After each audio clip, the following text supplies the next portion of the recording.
Popular Cinema Podcast. I'm your co-host, Payne, Bill, and welcome to episode 49. in other Bill, words, we are one old. episode away from number 50. Yeah, I don't know. It just feels like we're old. 50 doesn't sound like a good one of those good numbers to me anymore. At this point, it just sounds like old. Listen, I'm kind of excited. I don't want to get past this show looking forward to episode 50, but I have to admit, I don't know. I don't know what we should do different or special. It's an anniversary of sorts. Episode It's a 50? hallmark.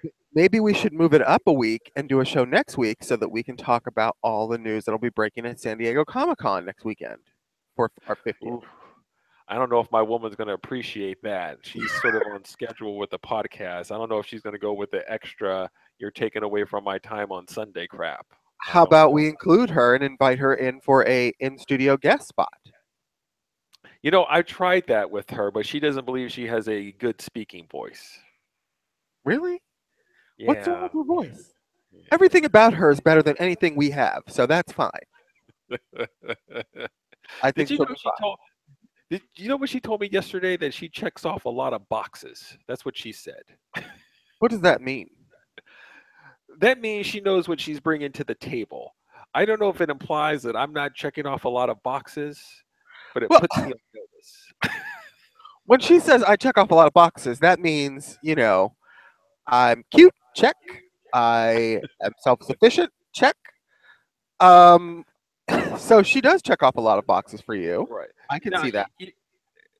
part of it is what you really want to say a point. Like, you don't check off all the boxes, but you really can't say what boxes you don't check off because your woman's going to look at you cross-eyed. So you got to be like, yeah, baby, you do check off a lot of boxes.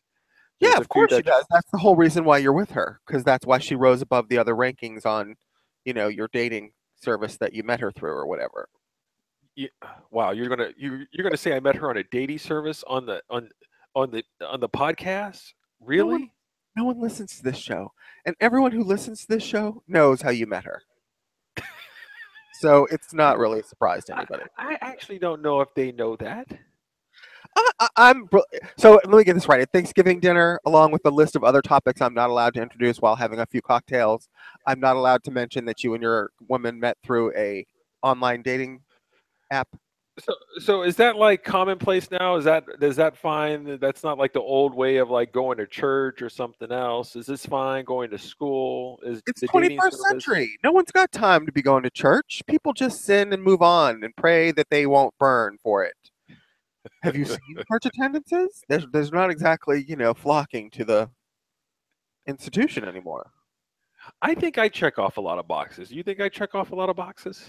Sure. Yeah, we'll go with check off boxes. That's fine.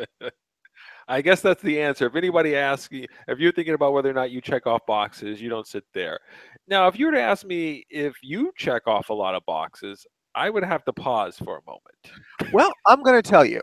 There's one box that I check off that I have absolutely no doubt about, that I know Listen, exactly why I'm sitting right here in this oh, chair oh, with a speaker band around oh, my. And all that's right. pretty much the only box I need to worry about in this house. So, And this is why we're not PG-13. That's why we're X. you know That's what we're exactly. doing? We're not even, there was not one cuss word uttered. This is a syntax thing. This is a in context thing. And if you don't understand the context in which we're applying these words, then you won't understand exactly what we're saying. This is how you'd get around rated, PG-13s. I do want to say something before we get started today. We are bumping up the show earlier because one of our many listeners, superfan Carlos's mom, is very sick and possibly, is on the path to the Rainbow Bridge. So anyway, I'd like to just give a shout out to Carlos and his family, which I will be going to visit his mom later on up there. That your, how do I say, our thoughts and prayers are with you. Absolutely. And our sympathies as well. Okay. Bill, we have a lot of, well, I don't know if we have a lot of things to discuss. I know you thought it was a bit of a downer couple weeks because all the Well, big stuff is happening for D23. D23. D23 had some cool stuff. It's just that some of the cool stuff wasn't made available to the masses, But which listen, I mentioned to my woman once again D23. D stands for Disney, and 23 stands for the year it was created. thanks to Melissa, that's how we know that. But okay, Right, I had to look it up again because she was like, the park opened up in 1923. I was like, no, not the park, but you know, right. that's when everything started rolling. So what's happening? Where's it at? Where's it taking place? Anaheim, California, which is the And Anaheim. nothing dropped. I thought this was the whole thing this past weekend. Everything was supposed to drop. It did drop at the convention, but they have a Marvel has a history of. Listen, I can't personally really blame them because honestly, if I had bought a ticket to D23 and went to get overnight tickets and had to sleep out in line and then woke up and went and fought my way into the convention center hallway where they're having this reveal, the Infinity War trailer reveal is what we're talking about. And then 5 minutes later, they just dropped it on their website. I understand that that would piss me off too. I get it.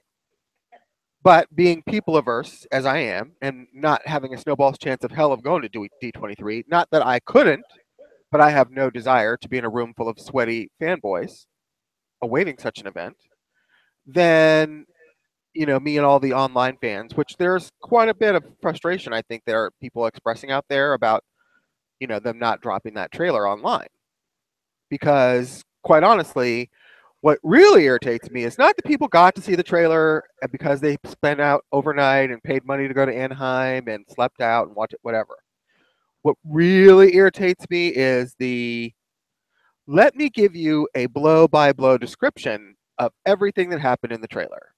All the freaking bloggers want to do this. So on my Twitter feed all last night long was, first of all, the trailer apparently got a standing ovation. There was no one in the room that did not stand up and clap for the trailer.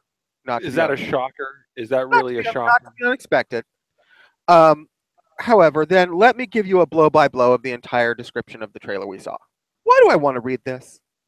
I have no absolute desire to read a trailer description whatsoever, Why especially not not? a description of a trailer that's this anticipated of a movie.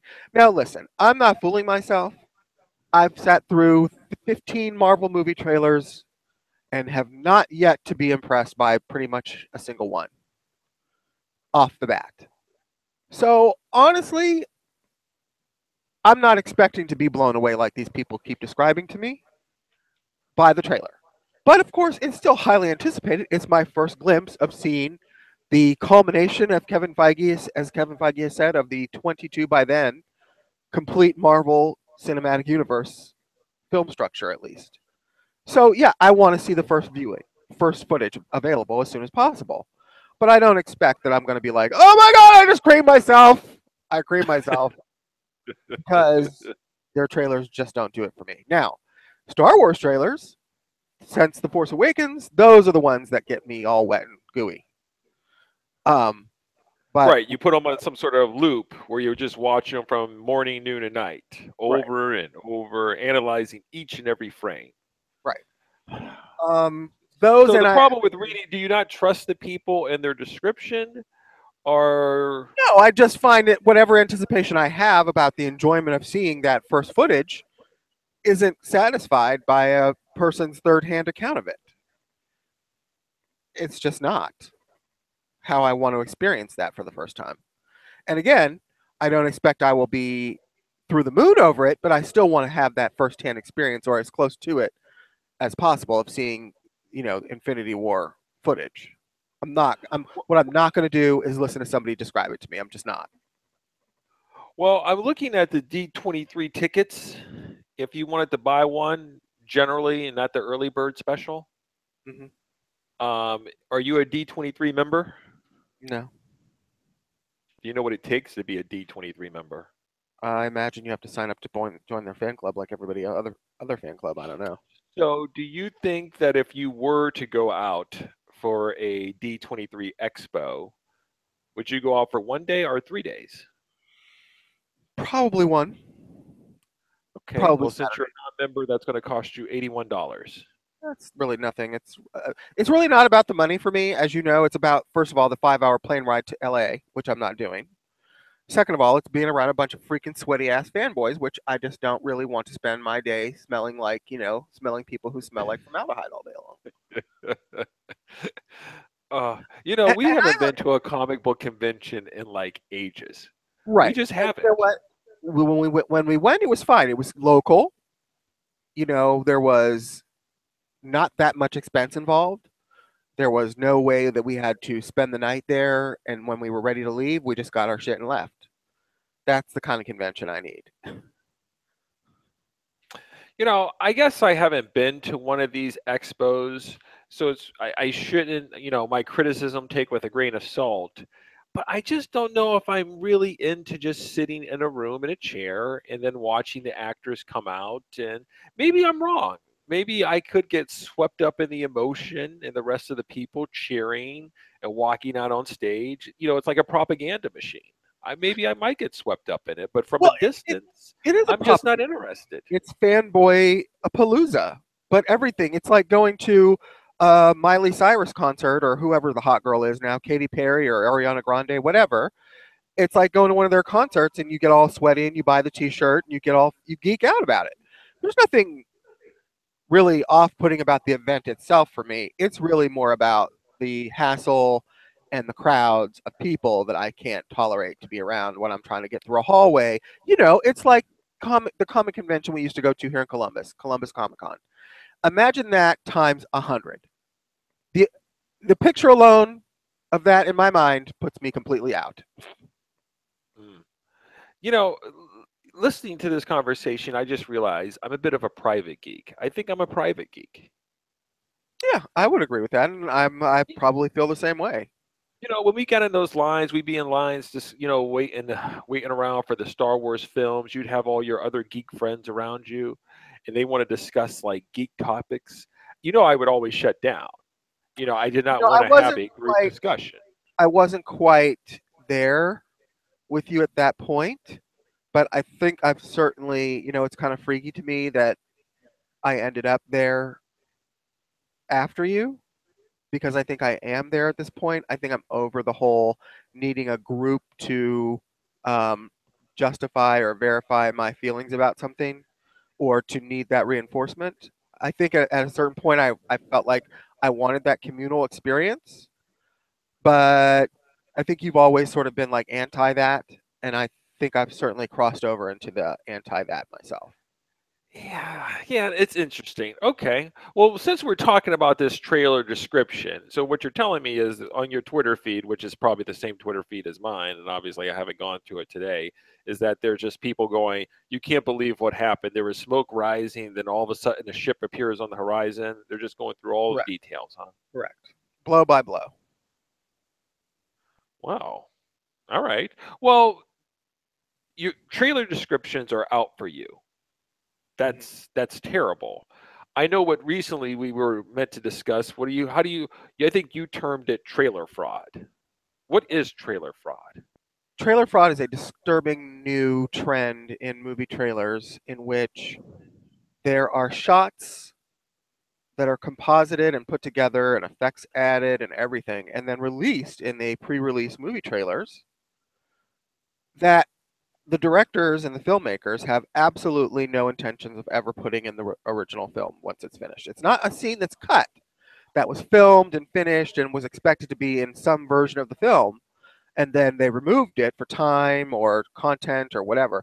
These are scenes that the trailers, that the filmmakers are making, and they never make it into a final, even assembly cut, but then are purposely released by the marketing team for the film in order to show you a money shot in the movie that's actually never going to be in the movie. They have no intentions of ever putting that in the movie. They're just putting it in the trailer just to show you something cool. I'm You know, calling bullshit on this. Bullshit. so you think that if they're going to show you a trailer, if they're going to compile something to show you scenes from a movie that you're going to pay $10 to see, that you expect what they're showing you is going to be what you see in the theater. You're damn right. because that's what it's called, a trailer. It's supposed to give you a taste of what you're going to see in the movie. Not the whole movie, obviously, just some money shots. But then you're You going to know, release money shots that aren't ever going to be in the movie? That's trickery. That's some sorcery bullshit. it's sorcery. They're throwing the bones out there. Bippity boppity boo. Listen, I've been trying to kick this around a little bit here, and I noticed the first time this happened for me was in Fantastic Four, the reboot again, with Michael B. Jordan. That's different. We're talking And, about that's a movie that was butchered after it was filmed because the studio lost confidence in its director and they brought some people in to say we need to do reshoots. oh, so you don't think that counts because of Josh Trank's nonsense on set? The fact that they had to change everything around, so we shouldn't have been wed to a trailer they put out there since they had director Right, malfeasance. that movie had difficulties, as I suspect Okay, most well wait, will well, have. well wait. Then it came out with Rogue One.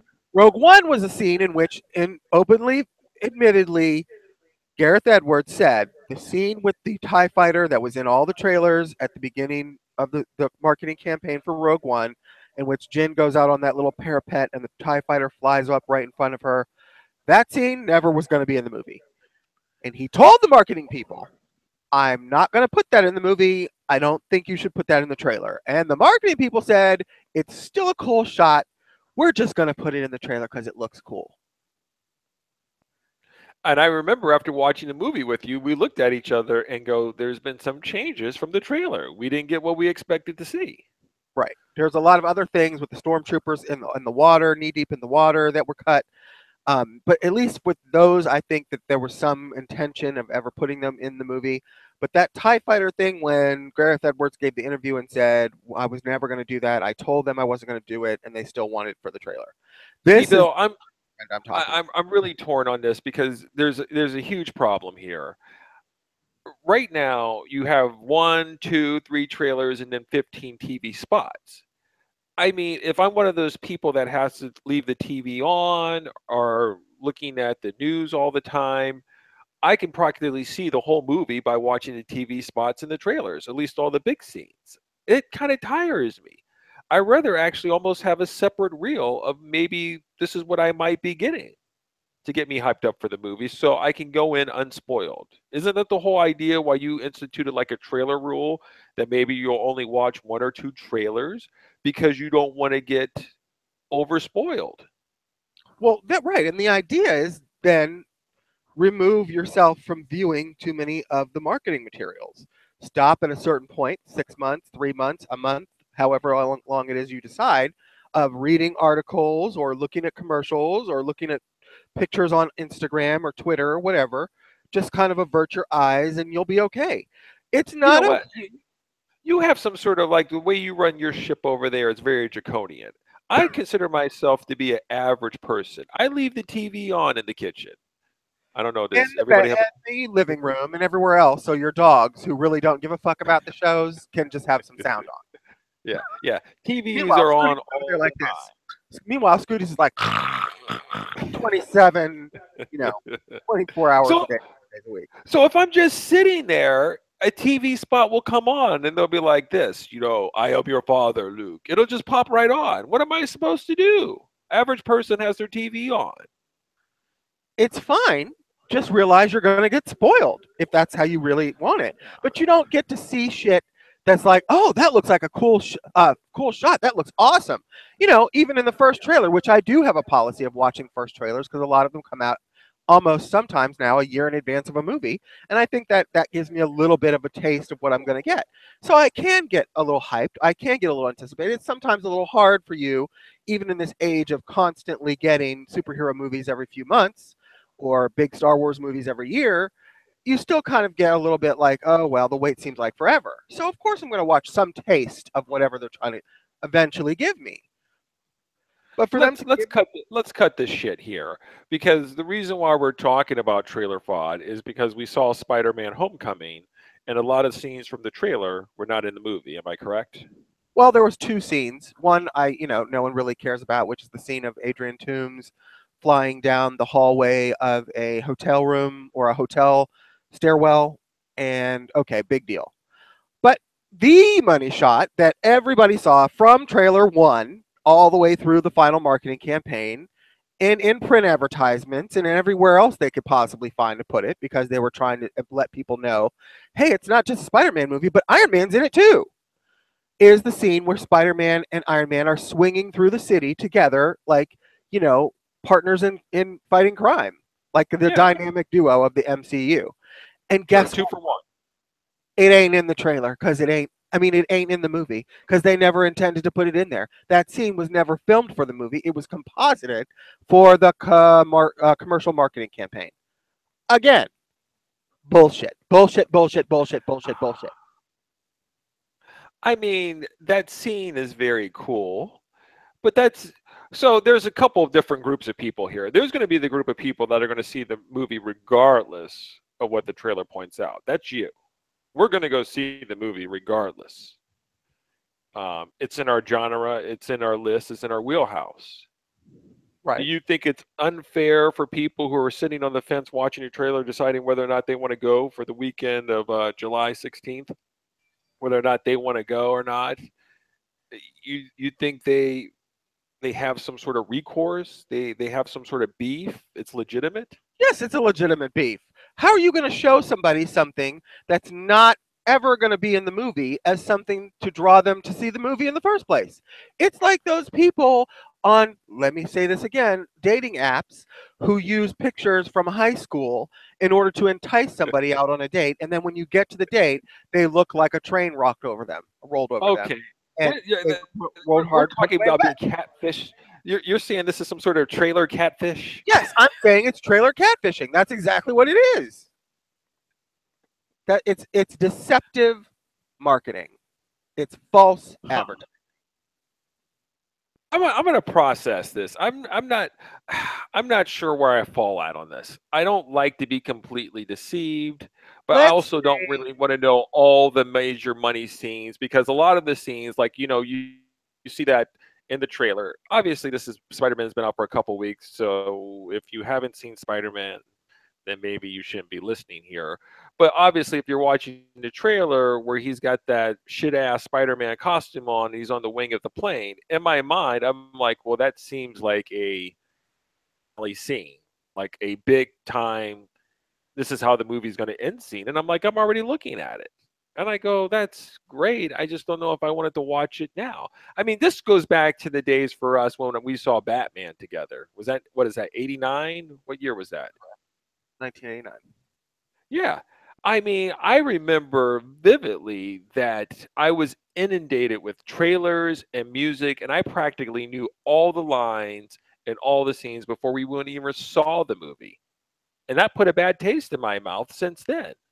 I mean, I still like watching the trailers and know ahead of time, but I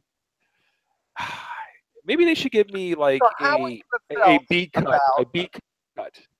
how would you have felt about a trailer for Batman One, in which, let's say, Robin was in the trailer and Batman was like getting up out of bed and pulling his pants up and saying thanks for a great time and left $5 on the dresser and then walked out. But that's just for the trailer. We're not putting that in the movie because we don't want to ruin the whole movie for you. But we're just going to make up that scene just for added extra benefit for the trailer. And you would have went to the movie and would have expected to see that then.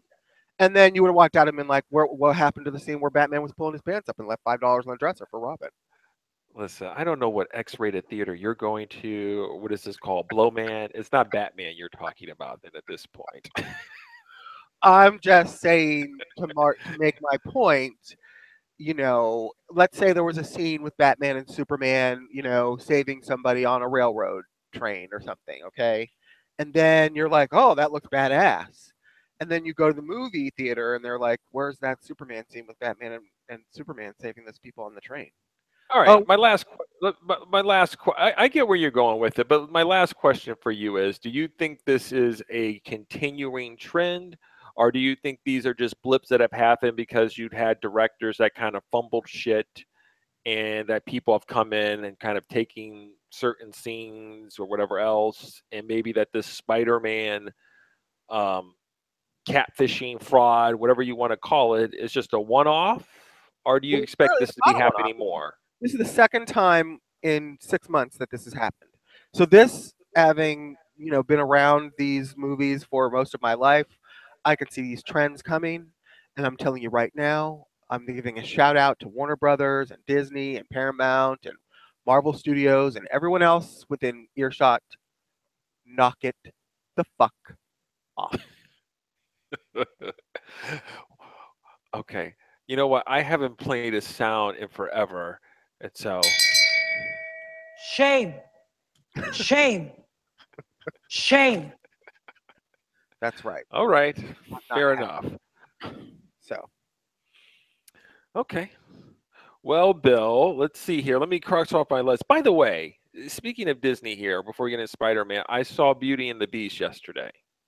and please tell me you were utterly delighted and completely surprised and enchanted.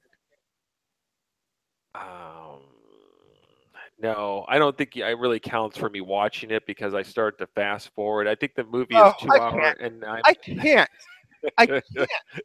Listen, the Can't. movie is 2 hour and 9 minutes. I probably watched it in 35 minutes That's total. so fucked up, Jay. Really? What the hell?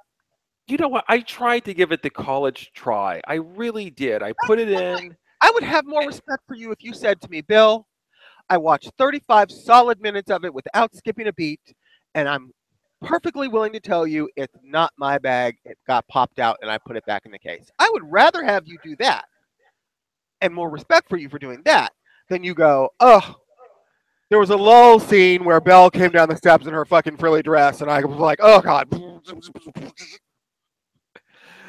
You know, I don't know why I keep going down this road of trying things like this. Maybe this is something I should have not tried, but I wanted to give it a shot. And then when Emma Watson comes out through the town at the beginning of the movie, and she's walking through the town, and she's like, "I'm wearing my beautiful dress," and then all these other ladies are like washing clothes. She's wearing a beautiful dress. You know, they're all doing all that stuff. I had to fast forward. I go, I'm not a musical guy. Maybe Then for why stage. watch a musical? I'm not a fucking violent horror guy either. So you know what I don't watch? Violent horror movies. I don't go, you know what? This one looks like I'm going to give it a shot. Now, that's not to say I won't ever do it, but it seems to me like one of the most well known, well beloved films that is known to be a musical sensation. If musicals aren't your thing, it seems like that's really courting disaster for But you. listen, when Warner Brothers calls us in or Disney calls us in to discuss the movies for get the PCP invite, I can't just sit there and say I've never popped in Beauty and the Beast. They'd So kick what are us you going to both say? out. I have the Cribs notes. I watched the Cliffs notes of the movie, and I thought it was great in the 35 minutes I gave it. I'd be like, I don't know any of the songs besides "Be Our Guest," but I remember specific lines in various points throughout the movie and have the total gist of it. Did you Got make it. it to be our guest? Oh, I did. You didn't like that song. I mean, I liked the song, and I can see how it was underwhelming and things of that nature, but I just didn't really find it to be that magical for the minutes that I did actually I slow it down and for I watch. mean, Be Our Guest was not a highlight of the film for me. I'll be real honest. I was slightly underwhelmed with the presentation of it in the movie. Um, and it's not to say I don't have any other issues with the movie. I do. I think Ewan McGregor, who's one of my favorite actors, gives just about the worst French accent I've ever heard in my life. And that was actually distracting for me. But the rest of it I thought was just lovely and a delight. You know, which this is my also the reason why I'm talking about Beauty and the Beast um, is I'm going to segue into Aladdin. We all know that they're doing Guy Ritchie's doing a live action Aladdin for Disney down there, and right now there's been some articles popping up about how they're having trouble finding casting members for like the lead and the female lead. I think Will Smith is playing the genie. Am I correct on that? Yes, and you want to catch up with your info data, Grandpa, because they have finally cast the movie and they announced the cast this weekend at D23. Okay. Oh, all right. Well, you know what? I'm over here handling shit, Bill. Okay, graduation parties. All right, I'm cultivating life. All right. Okay. But my point of the matter is that's good to find that they cast people because before they were having trouble finding somebody who can dance, act, and sing, and they were specifically looking for somebody of Middle Eastern or Indian descent. Can you tell me who they cast? I can't tell you the name of the guy. I think his name is Muna Masad. Okay. Mina Masad. So he's kind of an unknown.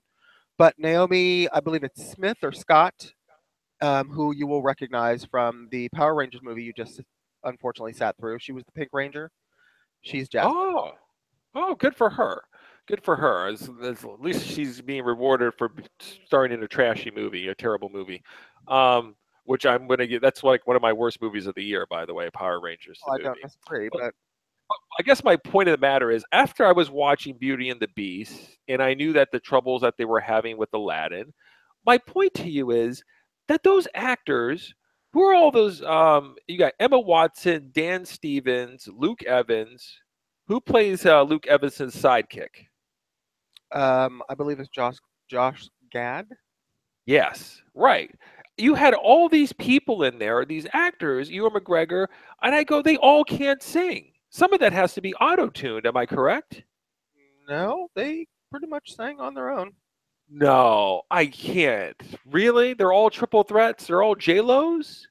It sounded like it's a little bit like it's dubbed. Like there's some sort of, I mean, I just find it hard to believe that Josh Gad, Luke Evans, they all have pipes to be able to sing on Well, these things. Josh Gad is a theatrically trained actor who does Broadway, and so is Luke Evans. I believe Emma Watson's done Broadway before. I know Ewan McGregor's done it. I'm not sure which member of the cast you found was weak, but Dan Stevens. Really? So maybe I'm just ignorant than one of this thing. I just found it. I just thought that anymore nowadays you can just get some auto tune, go into the studio, and they just lay down some tracks over your voice. I Well, mean, have you heard? hey, Have you heard that song on Friday? It's Friday, Friday. You know, it's all like you get the. I mean, I how suppose do you that's think one you way of sound so good on this podcast? I but mess around with the controls to make you sound good. right. I think there's one. That's one way of doing it. I mean, it's a Hollywood age-old way of doing it. It's called ADR, automatic dialogue replacement, and they've been doing it in movie musicals since the dawn of movie musicals. I mean, it's notorious that Natalie Wood was dubbed. I believe even Audrey Hepburn was dubbed over for her role in the My Fair Lady movie. I mean, they've been doing it forever. So there is a way of doing it that's been done. But I think anymore, the trend is to be more authentic than that, even at the cost of the actors actually sounding all that great. I mean, one most notorious example recently that I can think of is Les Mis, in which most of the actors actually couldn't sing, and they did try to maybe auto tweak it a little bit, and they still sounded terrible. Um, but you know, Okay, there you go.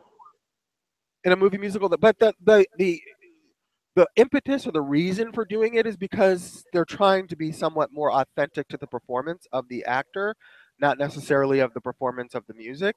I don't. There's an argument to be made that that So I doesn't guess really work.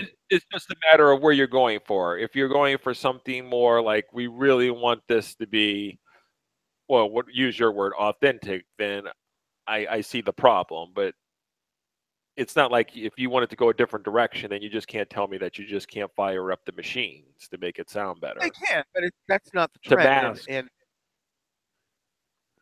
you know, All I right. think there's an argument to be made for both sides, really. I personally would come down on the side of just fucking replace their shit if it sucks because it's a musical, and I want to go with like the wonderful musical intones that I can sing along with and that stick to my brain for the rest of my life, rather than have somebody sound a little off key, even though I know it's really their voice. You know, a lot of people don't know this about you, Bill, but you do have some singing talent. That's why you were getting all the leads back in the plays. I was one of the only black people in that school that tried out for shows that had some talent, so maybe that had something to do with it. I Oh, mean, so they you're cast. saying it was actually some sort of like affirmative action? I mean, I thought you had talent. You could No, I'm sing. saying they had a lack of Roles required they you had a to lack of sing. choices. I don't know if there was all that many people that were, trying out for plays at that point that were, Listen, I'm going to give you a compliment and say that you can sing. You also did have a criminal record, being like any other wow, black male in this country, so that's why wow. you really couldn't hold I on do to the not job. have But I will not have you leaving that out there on the airwaves. I do not have a criminal record. But but they cast you, and you didn't necessarily have a lot of singing talent. Yeah, I don't. Did my role require me? I only had one role. I don't know if I sang It was it. a musical. Everybody has to sing. Well, that you know what, that has to be horrible then, because I've done karaoke lately, and I've just seen people like squint their eyes up, and they're like, "Ooh, that's it's nails on a chalkboard." So let me get this right. You get up in front of a room full of people and sing on a microphone. That's what you're doing on your weekends now. I'm not doing it on those weekends, but I have done that in a private room. Super fan Melissa, which also means by extension her husband Neil. They like to dabble in the karaoke, which I ended up by. Did you know that my wife? Hello, Can you not hear me? I can now.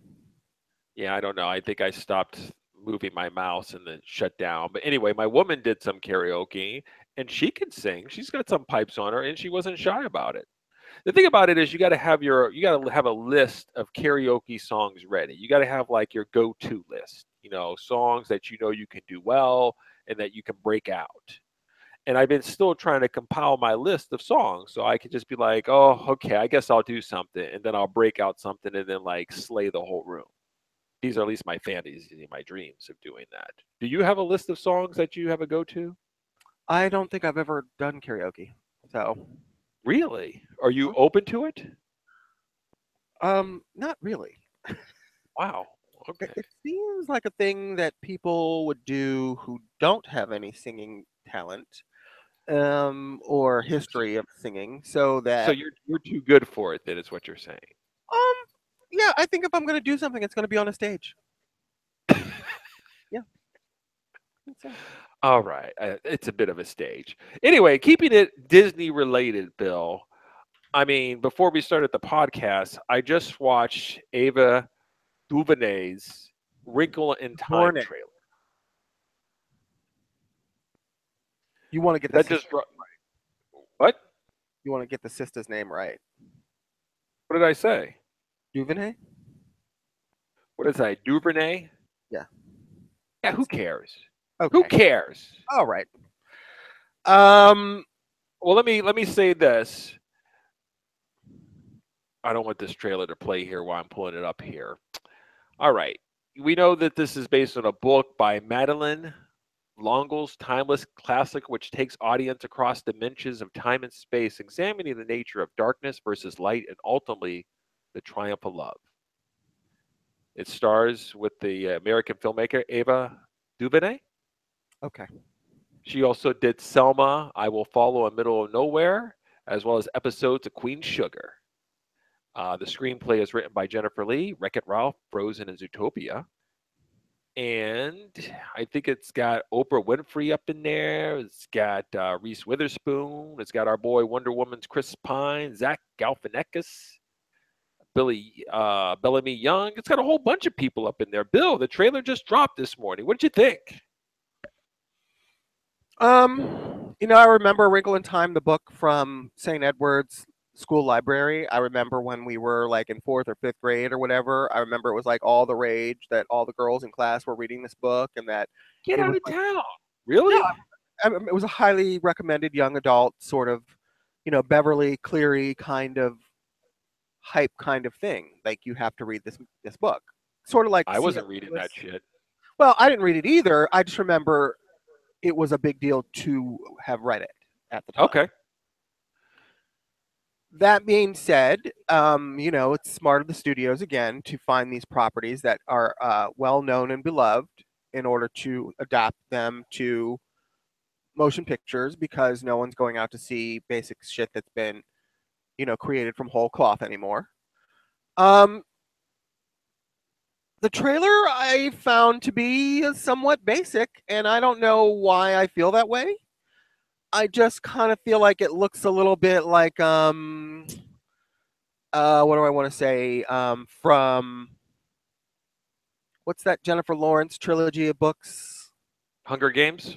Yeah, it looks Hunger Games meets like the Golden Compass. In other words, it feels like it has a pedigree behind it, but it just feels, I don't know, kooky. Tomorrowland it looks a little bit like audiences aren't really going to have a lot of patience with the nonsense that they're filtering through this trailer. That happens to be one of the most underwhelming trailers I have seen, especially for somebody who was tabbed to maybe direct Black Panther at one point.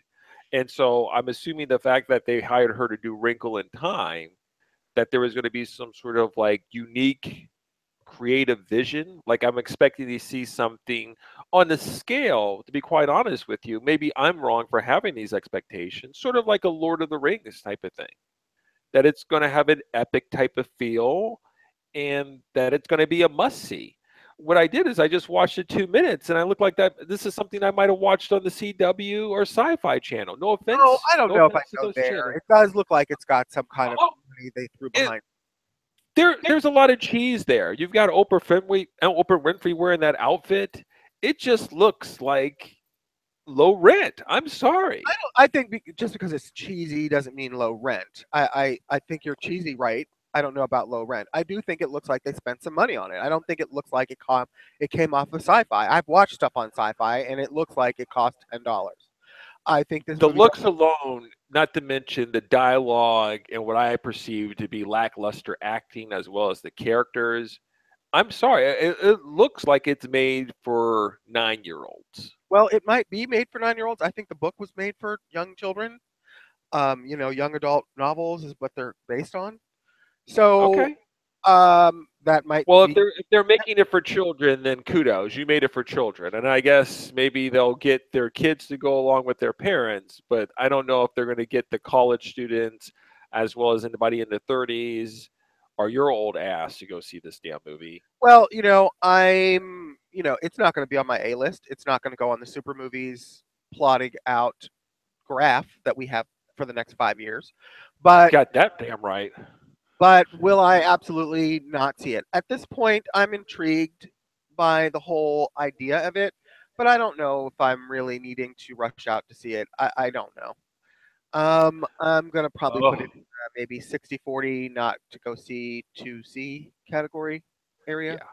yeah. Yeah. This has got Tomorrowland written all over it. This is Yes, a I failure. agree.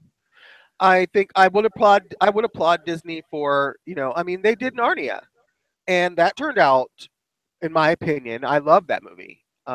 So I'm not going to say it can't be a Narnia for me. It looks more Narnia than Lord of the Rings, to be honest. But again, I don't dislike Narnia, so I'm not going to say it's not merit worthy. It's just not going to be something I'm going to run to. Mm, mm. Oof. I just feel like this is. I've never read Wrinkle in Time, but I had my picture and my idea, and this kind of was completely the opposite. Where the hell would you get a picture or an idea from something you've never read? Well, the fact is that they were making this like a big product. I mean, it's Disney. I'm thinking it's going to be like an Avatar thing. Like we're trying to make this a next type of like series of books here. Like this is going to be like Harry Potter esque. Sure. It's going to be create a whole new world, and the world they created, at least with these 2 minutes of trailer, just seems just downright underwhelming. And it looks just basic. It looks basic. I'm not saying that everything has to it look like 10 cents on a dollar, but just the way they structured the trailer and the actors as well as the action, it just looked basic. It didn't look like something like I don't feel the need to rewatch that trailer or fast forward it to my friends or text them to sit there and be like, "You've got to check out this Wrinkle in Time trailer because this is a game changer. This shit looks good." I'm like, I saw it and then I moved on. Well, hope That's not what I think the trailer should be doing. you know. Um, Bill, this article, which I think I sent to you a long time ago, and I don't know if you keep it in a file. I know you have your pocket here, but speaking of things failing, maybe if you had a pen and paper to write these down for your comment on. This is an article that came out on July 4th, a couple days after we did episode 48, from the Daily Wire titled Hollywood Fail. Failing franchise, dirty comedies kill the 2017 box office. Now, this article points out some data that says 8 years ago, probably what was that, 2008? Right. All right, approximately. Hollywood sold 12.272 billion tickets, adjusted for inflation. Since then, the average admission price has jumped from 750 to 865, and that no year since then has reached $12 billion. In 2009, 1.419 billion tickets were sold in North America. That number has decreased over the last 8 years to just 1.3 billion, while American population has increased another 15 million. This article, written by John Nolte, presupposes this is something I would do, but his argument, if I may, seems to act like that people aren't going to the movies as much, that there has been some sort of subpar um, movie telling, bad movies, plot, stories, quality, all of that he feels there's been some sort of decay. And as a result, you see less people going to the movies. And that this is a trend that's what it's headed. And he points out that with social media along with Rotten Tomatoes, that the average moviegoer is more savvy than they were before. So therefore, that's why you have it. And he points out that for 2017, he goes, there's been a lot of Golden Geese franchises that have been slaughtered by an indifferent public. These are his words. Um, Alien, 73 million. Transformers, 102 million. Pirates, 165. Cars, 120. Triple X, 45 million. Smurfs, 44. Resident Evil, 26 million. Diary of a Wimpy Kid, 20 million. And Underworld, 30 million. Okay. Also, the $250 million so invested in a birthing new Golden Geese franchises: King Arthur, 39 million; The Mummy, 74 million; Power Rangers, 85 million. He said it resulted in crib deaths. I kind of like that. And so, in conclusion, here he points out that at the halfway point this year, there are only two titles: Wonder Woman and Guardians of the Galaxy have crossed 300 million. Two have crossed over 200 million: Logan and the Fate and the Furious. And the other, Wonder Woman, as well as Beauty and the Beast, have topped $500 million. So I gave you a lot of information there. Assuming that some of it's correct, do you have any thoughts on that? Um, You there's know, always, there's always been bad movies. There are always going to be bad movies. But for every bad movie released, there's a Wonder Woman. There's speak a into your microphone. For every bad movie that's released, there's a Wonder Woman that surprises people. There's a Guardians of the Galaxy that surprises people. Movies that aren't successful are always going to be made. No one, again, sets out to make bad movies, but sometimes people just, for whatever reason, don't go to what people thought they would go to. Um, and So you so, would just look at it like it's just a downtrend. Sometimes yeah, it's going to be an uptrend, and sometimes it's a downtrend. yes. Also, there's a lot more competition out there. There's, a lot of things holding people's attentions, and maybe movie going is sort of passe for a lot of people because Netflix, for one thing, and lots of other avenues for people to get their films from. People just aren't going to theaters. They're watching these movies, though. They're just watching them over different formats. Do you think going to the theater, I'm not gonna prolong the subject with you, but do you think going to the theater is something that you do for the under 25 age crowd? Do you think there will be a point where if we could pipe these movies into our house, we would do that? Or do we really want the social experience of going to sit in a theater and getting theater popcorn? I don't really need the social experience, to be quite honest with you. Um, I am not, I'm not in it to be in the crowd of people to sit next to listen to them hack up a lung while we're trying to watch a movie. I think, I'm married to it primarily because it's the way I know movies are done. It's been done that way my whole life, and that just feels right to me. Um, but with the society the way that we're living in now and the breakdown of things that are happening in our society now, not that I even want to approach this, but there were 4 kids killed in Pennsylvania this week that they found the bodies buried in some kind of trunk 12 feet under. and the guy just basically, it was a drug deal gone bad. They went to buy some marijuana, and the guy just shot him in the back. Doesn't have any. Listen, Bill, if you're going to say that you're going to buy $8,000 worth of marijuana and you show with $800, what'd you expect the guy to do? I don't know. Maybe not blast you in the face. I don't know. You know, that's just one example. You know, another one is the girl that got shot in the face from the case of road rage a few weeks ago because the guy just didn't want her to pass in his lane. I think, you know, not to sound like a Debbie Downer, but I think there's going to be a point where it's probably going to be safer to stay in your house than it is to just go to any public place. So all of this is to say I'm not anxious for the breakdown, but when it happens, I think I'll be okay. I gotcha. So if these numbers start to drop and they have to find other ways, I think that's all interesting. Like this whole, you know, we've been anti 3D from the beginning, Sure. and you know, do you think they're going to add more things? They're already making the theater experience better for us to go Well, there. You know, You know, there's some things that are better, sure. The comfortability is better, the reclining chairs and the reserved seating, that's all great stuff. But you still have, you know, bastards who come into the movie theater and talk during the whole movie like we've just experienced a couple times at least this year. People who come into the theater who aren't healthy, just hacking up lungs and spreading germs. I mean, you can't really police society. You can make it a little nicer for people. Therefore, people who are a little maybe like the Walmart people, low rent people who don't really want to pay a premium price won't go.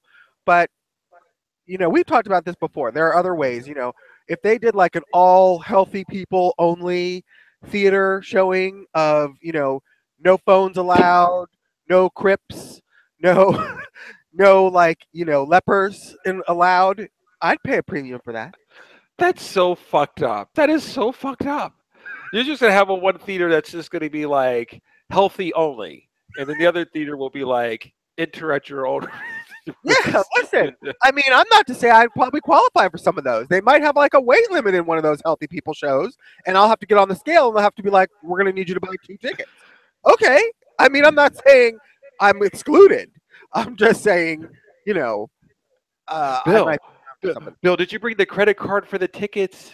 And did you also bring your medical form? It has to be updated a week before the movie. listen, you know, if it's going to improve my experience and it's going to make it so I can sit in a place and be comfortable and not have to worry about people around me misbehaving or not behaving properly. I think we even talked about this on a previous show. Like, We or did. maybe it was off the air where, you know, we have a zero tolerance policy. Like you have like a little red button on your chair, and if someone's talking, you just press the button and somebody gets ejected. Eject. You know what my favorite memories of actually going to the movies with you is when it's sitting there, because usually, you know, I'm kind of in and out of sleep every now and then. I'm chomping on popcorn. You're Yes, very showing, focused. I have to point out the first showing, which is usually the second showing that you actually fall asleep. You actually fell asleep in the first 20 minutes of the first time we saw Spider-Man: Homecoming. I can't eat before going to the movies. Processing all the fat really just takes out it takes out all my engine. Everything has to go to like processing food. But anyway, you have like laser light focus. You could have like 3 beers, you could have a full meal, whatever it is, popcorn, whatever else. I it's rare that I ever see you get tired. You're sitting there, you're engaged. You're literally engaged. I'm the one that's moving around like a 5-year-old, getting comfortable, kicking off my shoes, blah blah blah. But eventually I will hear somebody go like this.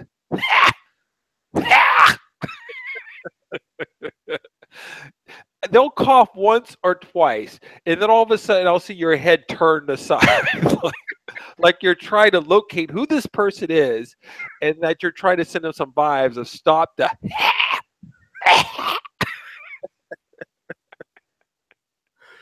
This is what I'm saying. These kinds of things disrupt the movie going experience and make it for a less pleasant outing for most people who are coming there just to see a movie and not try to catch the bubonic plague while at Spider-Man: Homecoming. Okay? This is a Okay. problem.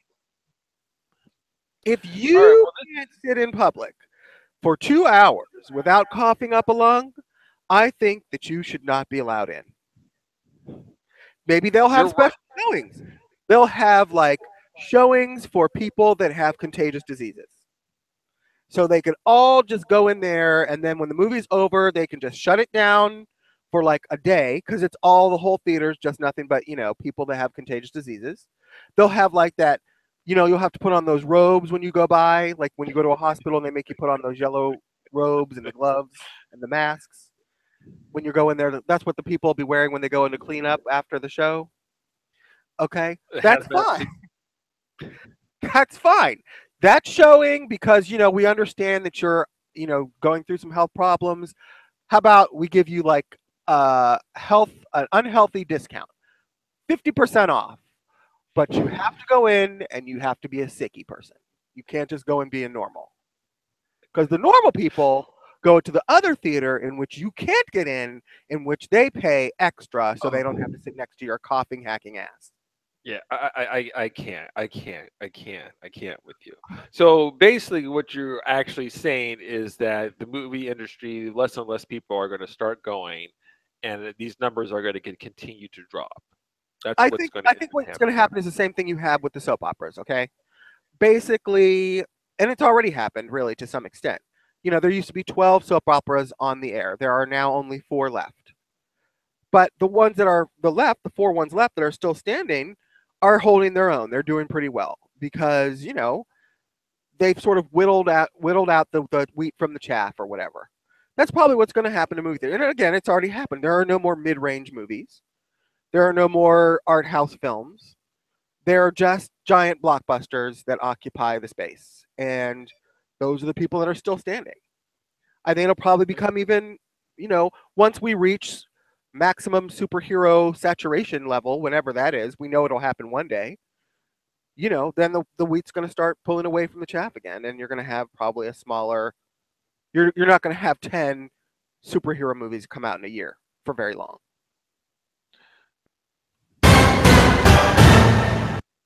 All right, Bill, this is going to be rapid fire. I've got 4 subjects I need your thoughts on before we get into the Spider-Man and maybe some other stuff that you wanted to discuss. Okay.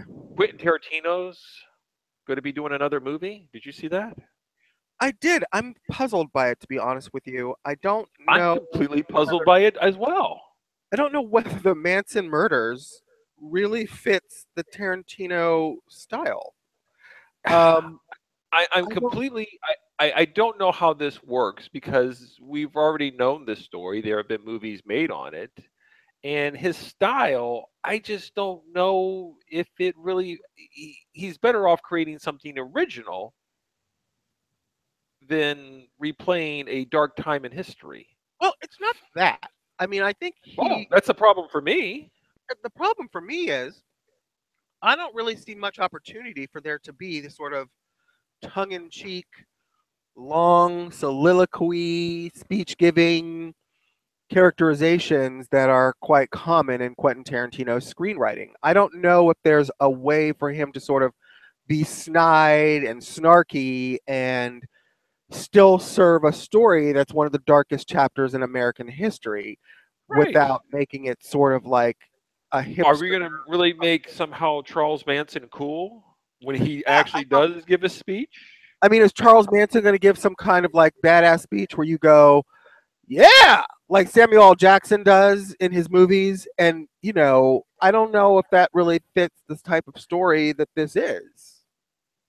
I don't know how you put a Tarantino spin on something so tragic. Right. Really what and it seems like uncharted territory because I see him creating original movies and not sitting there doing like a Steven Spielberg. I'm going to, film a movie about a point in history. I can see Spielberg doing that. I could see Oliver Stone doing it. I could see Chris Nolan doing it. But this doesn't seem to be in as well. I'm not saying he can't do it, but I just don't know what to really expect from him. But I don't really see the style that I'm used to him using applying to this. Like it's kind of troubling a little bit. Well, if he doesn't put his Tarantino spin on it, maybe he'll do it a little bit more straightforward than he usually does. I don't know. I'm not saying the man isn't capable of doing it. I'm just saying everything I've seen in his oeuvre to this point leads me to believe that there is some kind of stylistic disconnect with this content and the way he usually does his movies. So Yeah. Did you see that the sister of Sharon Tate threw some shade over at Jennifer Lawrence, saying, "I know that she might not be pretty enough. considered for the role, that she's just not cute enough." Yeah, I don't know. I'm sure Jennifer Lawrence is crying all the way into her Gucci sandals over that one. So I was like, "Wow, wow, that's some deep shit. Wow, that was wow. some faulty shit. That was uncalled for, I think. Keep your name out of my mouth." Um. Anyway, so in other things here, you saw the article on Todd McFarlane. It seemed like there's an article every 2 weeks about Todd McFarlane and Spawn, the He creator of certainly Spawn. likes to keep his name in the headlines about this movie that he has been talking about making for probably since the original was released in 1997, and that was 20 years ago. So I'm ready for Todd McFarlane to stop talking and either shut up or put up. He says he will not give up any creative control. He will direct it, he will write it, he will do everything, and you will have no input except you will put forth the check. And he doesn't need 80 million to do this movie. I think he said he only needs 10 million. Are you And writing the check? that's why he's going to be doing it on Sci-Fi. Because or that or either, who'll probably finance him? Your boy Jason Blum. That's probably who'll finance it. Because, for 10 million, you can almost guarantee you're not going to not make your money back. Ask M. Night Shyamalan. But I don't know if anybody really reads Spawn anymore. I don't know if these kids today even really know what Spawn is. It seems like an idea whose time has sort of come and gone. I don't know that there is a everlasting, perpetual fan base for the Spawn comics that's still out there. I'm not super in touch with the comic book world, but when you're talking about cultural icons, I don't know if Spawn is really at the tip of everybody's lips anymore. All right. Black Panther images were dropped in the Entertainment Week. You're cutting out. How about not? Am I cut out now? You're back.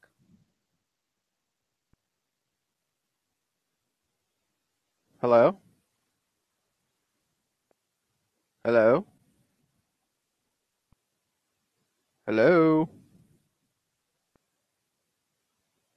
You're gone. Hello? Hello?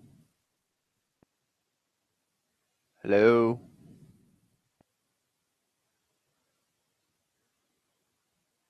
Hello? Hello? Hello?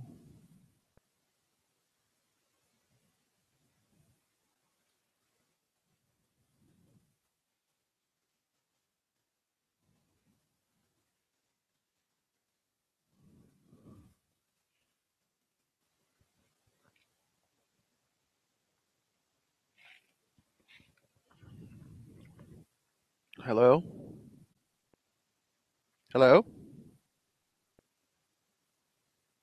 Hello? Hello?